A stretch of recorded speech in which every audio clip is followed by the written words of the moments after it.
over 50 years of legalized abortion, they were able to convince people that without this ability to kill our own children, our whole culture was going to collapse and everything was going to change. And this was frightening to many people. Sadly, and when you think of it, that's exactly what it was. If we can't kill our own children, then this is going to be a bad thing for our culture. Today we're seeing the opposite. Many people are concerned about the lack of children. Religion and politics? Why would you mix those? Well, our next guest, Archbishop Naumann out of Kansas City, Kansas, believes that you should be standing for your faith both in the town square and also at City Hall and also in our state capitals and our national capitals. Archbishop Naumann is standing for his faith in everything that he does.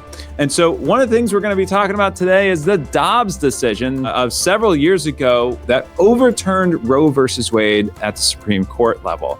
That overturning of Roe versus Wade made a huge impact on an initiative in Kansas called Value Them Both. And that Value Them Both initiative was supposed to correct many of the things in Kansas that the Kansas Supreme Court had gotten wrong. But Value Them Both unfortunately failed in Kansas. And Archbishop Naumann was there on the ground, seeing all of this happen, and he has a lot to say about what the next steps need to be to continue to build a culture of life and build a pro-life movement across the entire nation. He spent a lot of his formation and also his priesthood here in St. Louis, Missouri, and so we are incredibly blessed that Archbishop Naumann is joining us on the program. This is Living Pro-Life.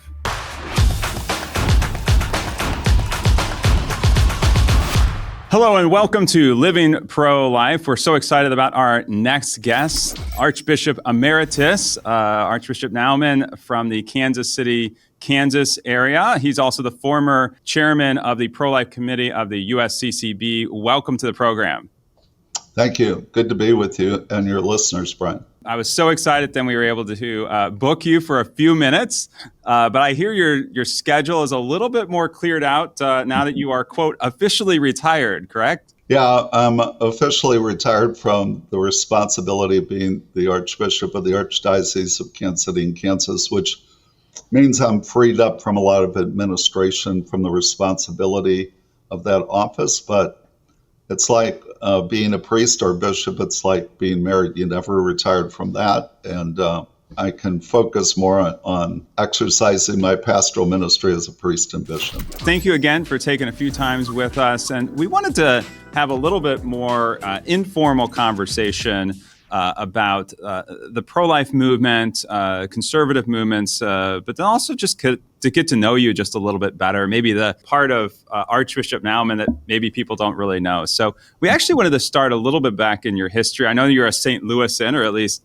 spent quite a bit of time here in St. Louis. So tell me about those roots and then maybe some of your early priesthood. Yeah, so I was born in St. Louis, grew up in St. Louis. All my education was in St. Louis.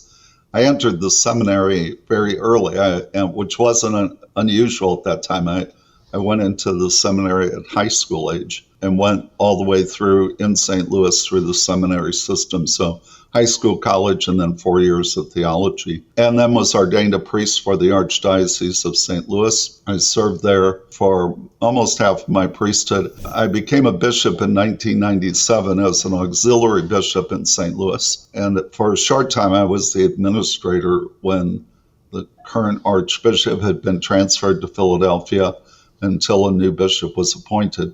My goal in life, my ambition, my desire was to be a parish priest. I love the parochial ministry. You're able to accompany people in their lives through the whole life cycle as a parish priest. But in 1984, I was asked by the Archbishop in St. Louis at that time to serve as the priest moderator for the pro-life office and committee in the Archdiocese of St. Louis.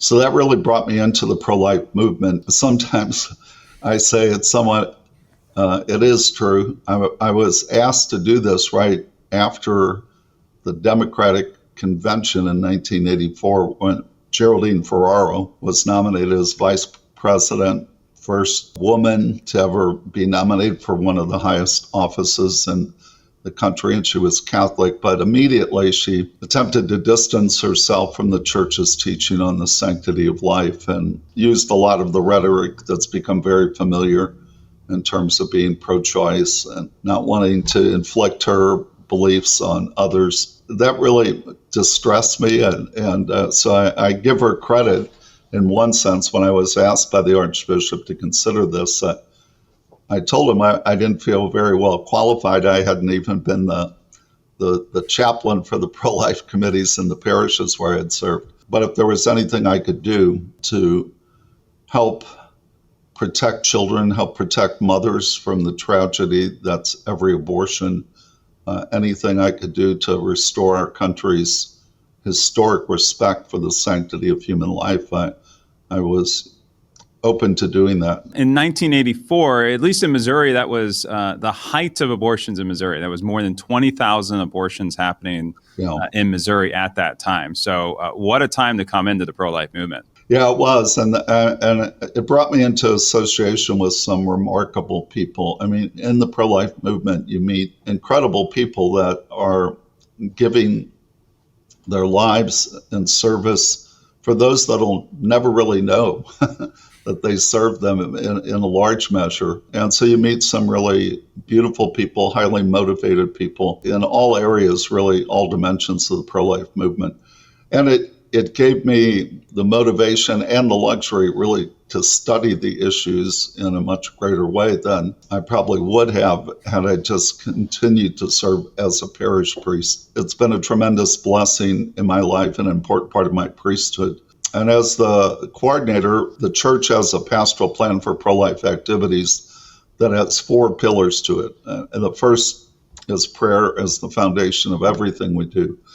But then is education, helping to change minds and hearts, opening people up to discover the truth of this self-evident truth, I think, of the sanctity of each and every human life. Then also the pastoral part of it, to surround those in a difficult pregnancy with support and help to choose life. Also, part of that pastoral ministry is serving those that have been involved with abortion and now deeply regret it, and to help them find healing. And then finally, there's the advocacy part, to be a voice in the public square, to try to advocate for public policies that provide help to pregnant women and children, but also policies that help protect the dignity and sanctity of life. Let's do a little fast forward there. So you were named this important position in the Archdiocese of St. Louis as director of some of the pro-life issues here in the St. Louis area. Of course, then you are named as bishop and eventually archbishop. Or I'm not sure how that all goes, but over in Kansas. But fast forward that, we had this big thing called Value Them Both over on the Kansas side. I'm about to say the Kansas side of the river, but I've been in St. Louis too long, right? There's always this river that we're worried about. In Kansas, there's like State Line Road, and that's right. it. You bump over it and you're in Kansas. So tell us about Value Them Both. What was the impetus behind that? Why was that something that we were worried about in the pro-life movement? And then, of course, maybe some of the lessons learned from that. Well, just to back up a little bit, Value Them Both. There was a state Supreme Court decision here that claimed to have discovered a right to abortion in the Kansas Constitution, which, much like Roe v. Wade did at the national levels, which again was this claim, I think it's absurd on the face of it, that the framers of the Kansas Constitution, that they were intending to make a right for abortion. The only way to correct that in Kansas, and Kansas historically has been a very pro-life state, but it was to try to put a ballot issue that would make clear that there is no right to abortion in the Kansas Constitution. We were working on that for a couple of years. It took us a couple times in the legislature to be able to get it on the ballot. You have to get super majorities in both chambers to do that. It coincided with something that at least I never really thought I would ever see, which was the overturning at the national level by the U.S. Supreme Court of Roe versus Wade. As fate would have it, we were the first ballot issue up after the Dobbs decision at the U.S. level. Right. So up until that time, our polling data was very good in terms of what our prospects were, and we felt not overconfident, but that we had a good chance of victory. But with the Dobbs decision, that brought all sorts of national attention. It brought a lot of outside money and resources into Kansas. This was going to be the first ballot issue since Dobbs. In a sense, the eyes of the nation were upon us. And again, the name itself was, what pro-life stands for. We're not just pro-child, but we're pro-woman, we're pro-family. Value them both was we value both the mother and the child. And we raised more money than we thought we could, but unfortunately the other side raised about 3 times that. Plus, they have those secular media that doesn't fact check them, but really parrots the misinformation. So they postured this as a complete ban on abortion, which it wasn't, although we'd like to protect every mother and child, but it wasn't that. And they also deceived people into thinking, well, Kansas already has some protections, those will stay in place. Well, we knew that wasn't true, and time has proved that not to be true. It was a pretty intense battle. Sadly, we lost, and we lost by significant margins. And our pre-analysis, we got as many votes as we thought we would need to win. But because of the Dobbs decision, there were many people that came out to vote. This was in a primary election that never had voted before. And most of them were young adults, the group that we lost overwhelmingly, these first-time voters who were very influenced by a lot of the propaganda that was going on. And, sadly, it kind of it wasn't just the young people. There were others that voted for this. And I think over 50 years of legalized abortion, they were able to convince people that without this ability to kill our own children, our whole culture was going to collapse and everything was going to change. And this was frightening to many people. Sadly, and when you think of it, that's exactly what it was. If we can't kill our own children, then this is going to be a bad thing for our culture. Today we're seeing the opposite of many people are concerned about the lack of children. Right. Yeah. There's a lot of secular individuals who have really no religious background at all who are saying, wait a second, we've got some serious underpopulation problems.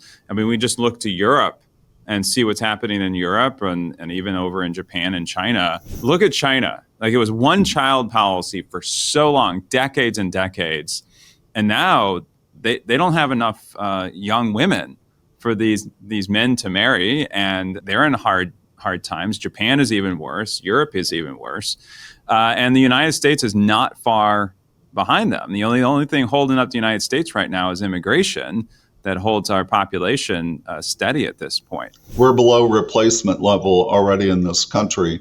And you're right, if it wasn't for immigration, we would be in a very difficult fix. But all of this, I would say the other side was skilled at creating confusion and fear. And so we lost that ballot issue, which essentially means that right now we can't even protect the laws that we had in place.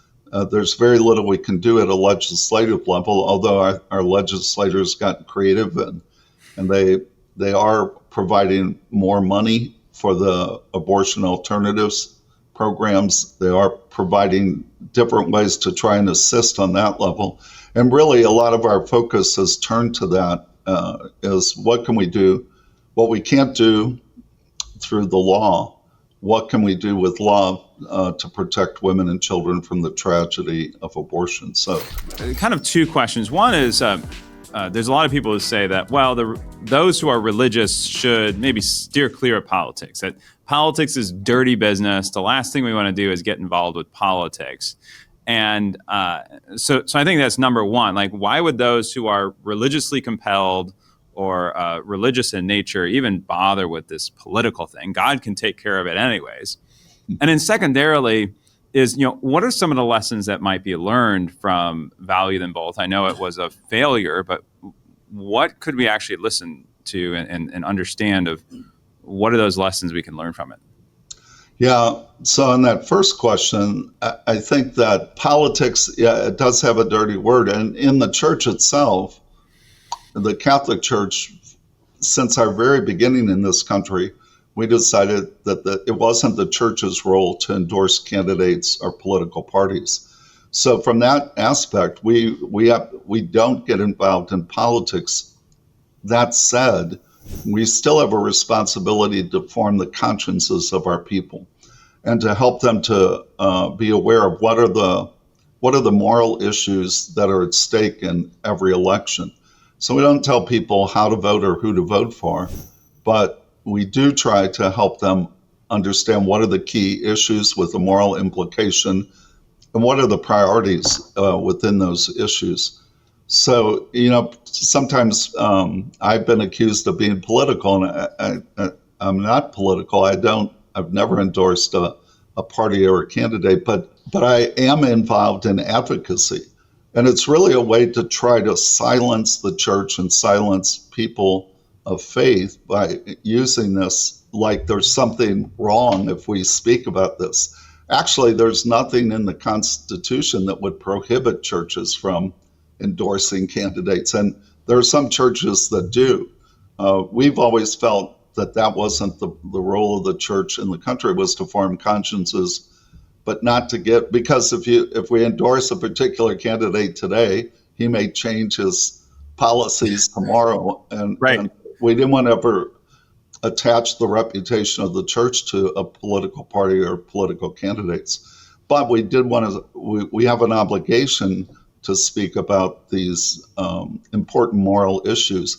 And we live in a democratic republic, so we have some responsibility for what our laws are, because we choose the people that will make those laws. So if we lived in a dictatorship, we might be able to say, well, there's nothing we can do about it. But right. In a country like this, we would believe that Catholics and other people of faith, that we have a moral obligation to be involved with public policy, and we need to bring our values into the voting box with us and discern who best can represent our country on these important moral issues. So some of the people I know they're accused of being, quote, single issue voters, and like they vote only on the abortion issue. So if a candidate is pro-life and is against abortion, if you will, they're going to get the vote. The candidate who is pro-abortion or is in favor of abortion, they're just not going to get their vote. What would you say about, kind of the importance of different issues on the ballot? Because I think some others just say, hey, well, this other group could use public funds to support the homeless or, kind of other charities, if you will. So how does that, are there some primary issues that you would say are more important when going into the ballot box? Yeah, I mean, as a church, we're concerned about a whole range of moral issues. So we're advocates for the poor. We have a robust Catholic charities that tries to serve people that are in need. We care about refugees and immigrants. There are a whole range of issues that the church sees as morally significant and important. But we have to prioritize those. And people would not say this about some other issues that have very significant moral implications. Like, for instance, people wouldn't mind the label of being single issue if this was about racism, or this was about Jim Crow laws, that you're not going to vote for somebody that's a member of the Ku Klux Klan. That's going to disqualify them from your selection because of the importance of that particular issue. Yeah. And I would argue that the life issue is, and in the bishops' conference, we've said this on several occasions, that it is the preeminent moral issue. Why? Because it attacks life when it's most vulnerable. It attacks the family, so it pits mothers against their children, which really is destructive of the family itself. The sheer numbers of abortions that have happened, the cost, the tragedy of the loss of human life. So for all those reasons, we consider this a preeminent issue. And so, yeah, we have to prioritize when we exercise our voting privileges. There are many issues that are important and we care about, but we have to decide which are the most important. Now, that doesn't mean, if somebody just says they're pro-life, they may vote for abortion, but they can be involved with all sorts of other evil things. That would be simplistic. But, I think in many elections, and there aren't any perfect candidates, so we have to look at a whole range of these issues and their role in them. You're rarely going to find a candidate that would actually match all of the moral issues that we're concerned about. But you have to look at which ones are best. So I think that's things that voters have to do, but the church has a role in helping people identify what are the important issues and what should be the priorities in those issues. Awesome. We have just, meaning the Cardinals, have just elected a brand new Pope in Rome, and we're very interested in the process. Even those who are non-Catholic were very interested in the election of a new Pope. And I don't want you to endorse him or not, or tell us how you feel about him, because I think everybody has a variety of feelings about him. And I think the jury is still out. But what should we as conservative Christians, pro-lifers, what should we be looking at from Rome, from the Pope? If we're going to be paying attention, what should we be paying attention with this new Pope? Anything special or different than we've done before? I've never met Pope Leo, didn't know much about him until his election. But it was interesting. I saw the Secretary of State, Marco Rubio, interviewed recently and asked, I think he was asked about, well, is the Pope going to influence how he exercises his responsibilities? And he said, well, I don't look at the Pope as a political figure. I look at him as a moral and religious leader. But he said something that was really interesting, and I think is really true. He said, because the Pope is the successor of Peter. Peter ended his life and his ministry in Rome. He was martyred there. And that's why the Bishop of Rome assumes this role of Peter within the church, who was one of the apostles, but he was the first of the apostles, and he was designated by Jesus himself. And what Marco Rubio said, he said, what other institution has survived for 2,000 years? And he said, that's one of the reasons I believe in the church, because we believe that, and we love the scriptures, the Bible. It's so important. It's the revealed word of God. And yet for most of our history, most people couldn't read the Bible, and was hard to have access to it. So Jesus didn't hand out copies of the New Testament, but what he gave us was the apostles. And that's why we believe it's such an important thing to be an apostolic church. So we look to the successor of Peter. As Catholics, we look to him as a symbol of our unity. Every continent, over 1 billion Catholics, we all look to him as a spiritual father. So that said, I think we'll look at his moral teachings. John Paul II was probably one of the most articulate spokespersons in the world on the sanctity of human life. And he wrote this landmark encyclical letter, teaching letter called The Gospel of Life. I think we look to the Pope to provide that type of moral guidance. We'll have to see. That's part of who we are as Catholics. I don't see the Pope isn't going to change fundamental moral teachings or doctrinal teachings, but each Pope can put their own emphasis on it. Many people were concerned sometimes with Pope Francis And yet, he said some of the strongest things in terms of pro-life of any of our popes. I was in a meeting with him where he said when he talks to people who don't share our view of the sacredness of human life, he said, I asked two questions. Is it ever right to kill a child to solve a problem? And the second question is it ever right to hire someone to kill a child to solve a problem? That's pretty strong, direct teaching. And I think Pope Leo will, in his own way, articulate that same message. Absolutely. So what kind of lessons can be learned from the work you've done over decades in the pro-life movement, first in St. Louis and eventually on the Kansas side? What kind of lessons can we learn from that, whether it be the ballot initiative or anything on the ground? So what should we be looking for moving forward?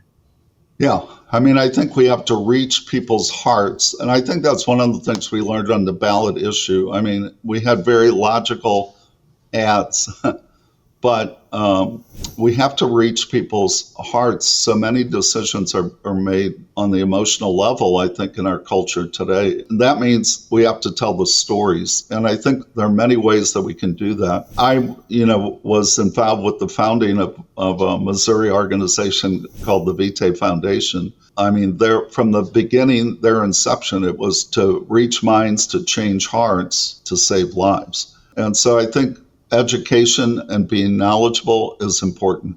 Also, I think, how do we surround those with love? We have to hold strong to our convictions, and we've always done this, but I think we have to ramp up our efforts even more in terms of the pastoral care for those that are in a difficult pregnancy.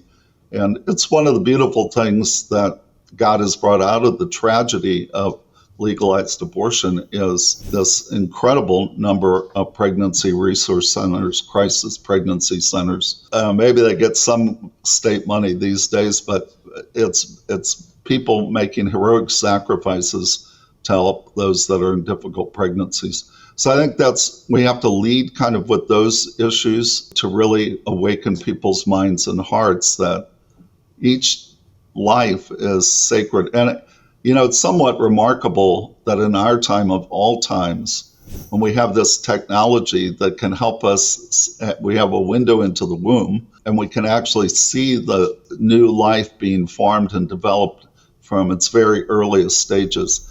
That when we have this knowledge, more knowledge than we've ever had in the past, of all times, this would be a time when our public policy would allow for the killing of those children. Absolutely. So one last question. So what does a retired bishop look like? Do you just get to sit on the beach and, eat bonbons and, read a book, or what does that look like? Well, I don't know that I'll be sitting on any beaches anytime soon, but it wouldn't be a bad thing to do. Yeah. But I mean, basically, you retire from the responsibility of administration, of having to be the primary teacher of the faith, and then to oversee. The word bishop actually means administrator, episkopos in the Greek. So that's a ministry, to administrate. But I'm pretty much liberated from that. But it's like, I like to say, it's like marriage. It's like being a parent. You don't retire from your marriage. You don't retire from parenthood. You don't retire from being a priest, a spiritual father. Actually, I'm going to live with a religious community on their property who live this very simple life in a very poor neighborhood. And I hope to be able to help them. It's hard oftentimes for our priests to be able to get away for a retreat or a vacation. So I can be available to help in some of our parishes and to help the new Archbishop here in whatever ways that I can. If he wants me to help with confirmations and other liturgical things, I'm eager to help. So I think I'll still stay fairly busy, but I will have more time to read some books, I hope. Any book recommendations for our listeners besides, of course, the Holy Bible? Yeah, that would be my number one. There's some great, I like to read kind of biographies, and there's some beautiful ones, particularly on faith. One of my favorite authors these days is Jennifer Fulwiler. She was raised an atheist, eventually comes to belief in God and becomes what the last thing in the world she ever thought she would be, is Catholic. She had a lot of biases against Catholicism. Something Other Than God is her memoir that tells her conversion story. And I would say that's a very inspiring story. I'm a big fan of Immaculée Ilibagiza, who was a survivor of the Rwanda Holocaust. She wrote a book about how she survived and then eventually became this ambassador for forgiveness and mercy. It's called Left to Tell. So those are two books that I find very inspiring, and your listeners might as well. Thank you, incredible, for all this time that you've given us in your retirement, if you will. And of course, always thank you for your stand for life. You're very, very strong and public stand for life. That means a lot to us as we do work over there on the Kansas side through our sidewalk counseling and advocacy work. But also, we see this across the country and around the world. When leaders stand up and they have a strong voice and a very clear voice, that means a lot, and we're grateful for that. So everyone, thank you to Archbishop Naumann. Thanks, Brian, and thanks for the important work that you're doing on the front lines with the sidewalk counseling, so important, and then leading them to crisis pregnancy centers, pregnancy resource centers. Your work is so important, so thank you for that. All right, very good. Thank you, and thank you to our listeners. God bless.